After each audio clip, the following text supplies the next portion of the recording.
Você é um daqueles que achou que janeiro estava demorando a passar e agora comemora o início de fevereiro? No último mês nós tivemos muitas coisas acontecendo no mundo. Um filme ambientado na Primeira Guerra Mundial se tornou o favorito nas principais premiações. Um discurso de um ministro brasileiro nos fez voltar à Segunda Guerra Mundial. E o conflito entre os Estados Unidos e o Irã nos fizeram ter medo de uma possível terceira guerra. E ainda teve a família real e tantas outras notícias que a gente vai relembrar aqui.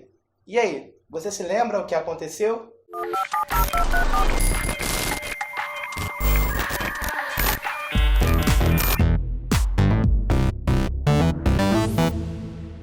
2020 iniciou ou não uma nova década? Esse foi o questionamento de muitas pessoas nas redes sociais. Quer ver uma forma fácil da gente entender isso? É só voltarmos ao início, literalmente, quando o monge europeu teve a responsabilidade de fazer a contagem dos anos. E ele começou fazendo isso com o ano 1, não com o ano 0. Quer ver um exemplo? Uma década começou em 1991 e terminou no ano 2000. Outra década começou em 2001 e terminou em 2010. Uma outra década começou em 2011 e vai terminar agora, em 2020. Dessa forma, 2020 não inicia, mas termina uma nova década e outra vai começar no ano que vem. Na primeira missa desse ano, o Papa Francisco pediu desculpas a uma fiel pelo mau exemplo que deu no último dia de 2019. Sempre bastante carinhoso e paciente, ele estava passando pela Praça São Pedro e cumprimentando alguns fiéis, quando foi puxado por uma mulher. O pontífice não gostou nada da atitude da senhora e, bastante irritado, deu um tapa em sua mão. Muitas vezes nós perdemos a paciência. Acontece comigo também. E eu me desculpo pelo mau exemplo dado, disse o líder católico. Ele também nomeou a primeira mulher ao cargo de subsecretária da seção de Relações com Estados. O posto diplomático é equivalente a um dos 2 cargos de vice-ministro. Com isso, o Papa Francisco atende a pedidos de nomeação de mais mulheres em altos cargos no Vaticano.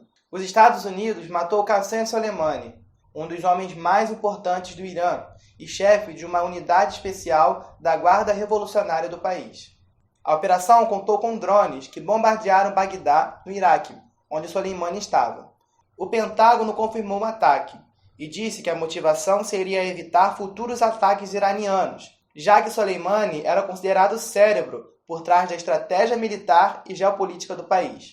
Como resposta, a Guarda Revolucionária do Irã atacou 2 bases americanas, localizadas no Iraque.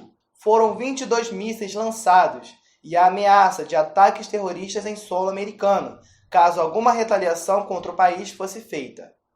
Poucas horas após o ataque, um avião ucraniano com 170 passageiros caiu no Irã, após decolar de Teherã. Depois de algumas especulações, o país confirmou ter abatido o avião sem intenção, em algo que o presidente iraniano chamou de erro imperdoável. O presidente Jair Bolsonaro demitiu o secretário especial da Cultura, Roberto Alvim, após um discurso nazista em um comunicado oficial do governo. Alvim usou uma frase do ministro de Hitler, Joseph Goebbels, ao anunciar o Prêmio Nacional das Artes. Bolsonaro afirmou que o pronunciamento foi infeliz e tornou insustentável a permanência do secretário no governo. A atriz Regina Duarte foi convidada e aceitou o cargo na Secretaria de Cultura. Em nota, a Globo divulgou o seguinte: a emissora e Regina Duarte estão negociando o fim das relações contratuais, em função da decisão da atriz de aceitar o convite para ocupar a Secretaria Especial da Cultura. O início do ano também foi marcado por doenças graves causadas por vírus, sendo estas o arenavírus e o coronavírus. O arenavírus causa febre hemorrágica e é raro no Brasil, mas depois de 20 anos voltou a infectar uma pessoa no interior de São Paulo, sendo fatal para a vítima, um homem de 53 anos. Este vírus fica hospedado em ratos silvestres e o risco de epidemia foi descartado por especialistas. Já o coronavírus pode ser transmitido pelo contato com carne de animais silvestres ou pelo ar, quando uma pessoa contaminada tosse ou espirra, espalhando o vírus. Entre os principais sintomas do coronavírus, podemos destacar a tosse, dificuldade respiratória, falta de ar e febre. É importante lembrar que antes de se medicar, é ideal procurar um médico especialista. Ainda não há casos confirmados no Brasil do coronavírus, mas na China chegam a quase 8.000 casos, com 170 mortes até a gravação deste vídeo. Em Juiz de Fora, Minas Gerais, 4 pessoas morreram até o dia 17 de janeiro. Todas essas mortes têm ligação com o consumo da cerveja Belo Horizontina. A causa do falecimento das vítimas é a síndrome nefroneural, que inclui como principais sintomas náusea, vômito e dor abdominal. O Ministério da Agricultura identificou 21 lotes de cerveja da Becker, contaminados com um anticongelante tóxico. A cervejaria responsável foi interditada, precisou fazer recall e interromper as vendas de todos os lotes produzidos desde outubro. Harry e Meghan, duque e duquesa de Sussex, abriram mão de suas funções de membros seniores da família real. O motivo? Eles querem correr atrás de sua independência financeira. Com a decisão, eles deixarão de usar o título de Alteza Real, além de não receberem mais dinheiro público para o que chamam de deveres reais. A Rainha Elizabeth afirmou que os dois sempre serão muito amados pela família e agradeceu aos trabalhos que sempre fizeram pelo país. Já na segunda semana do ano, o Rio de Janeiro bateu o recorde de temperatura, com 54,8 graus, batendo o recorde anterior, que havia sido no dia anterior, com 48,6 graus. O estado também sofreu com a qualidade da água potável, distribuída pela SEDAI, a companhia que fornece água para grande parte da população fluminense. O piloto português Paulo Gonçalves, vice-campeão do Rally Dakar em 2015, morreu em sua 13ª disputa pelo prêmio. Ele caiu da moto que pilotava enquanto disputava a 7ª etapa da corrida, realizada na Arábia Saudita. Quando a equipe de socorro chegou ao local, Paulo já estava inconsciente. Sua morte foi confirmada no hospital para onde ele foi levado. Uma semana depois, um outro piloto, o holandês, também morreu em um acidente na competição. Kobe Bryant e outras 8 pessoas, incluindo a sua filha de 13 anos, morreram na queda de um helicóptero. A aeronave era considerada pelo ex-jogador como uma limusine, tamanho conforto, segurança e estabilidade que o veículo executivo apresentava. O grupo estava a caminho de uma partida de basquete em uma cidade do estado da Califórnia, nos Estados Unidos. As condições climáticas na hora do acidente estão sendo apontadas como o principal motivo para a queda da aeronave. A apresentadora Ana Maria Braga, do Mais Você, revelou a todos que está sofrendo com mais um câncer, dessa vez no pulmão. Ela já iniciou o tratamento e explicou ao público a situação de sua saúde, caso precise faltar ao trabalho. Além disso, a apresentadora do Mais Você pediu oração aos seus fãs, para que ela consiga passar por mais esse momento delicado.